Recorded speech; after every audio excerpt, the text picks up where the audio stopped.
But I just want you to get the concept. Just get the concept, because this is going to be in every freaking thing. Okay? These relationships, these 5 relationships, because you got produce, right? A note's got to produce. If I say C minor,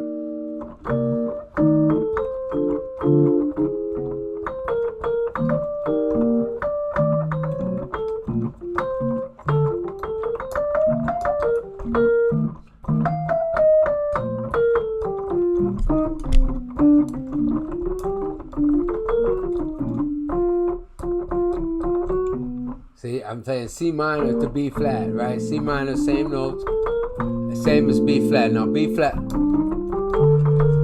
same notes as G minor, same notes as F major, right? Same notes as D minor, which is relative minor. F, water produces wood, so F produces D minor, right?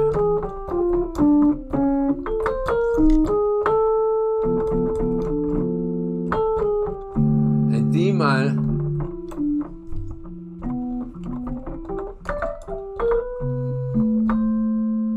right?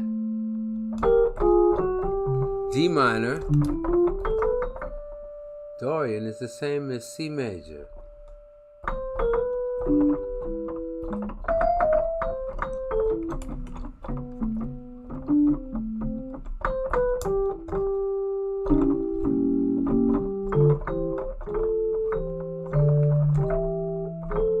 It's the same notes as C major. Now you can use a substitution, go to D flat, but it's D minor, it's going to take you to C major. And remember I told you that D major is an extension on C major?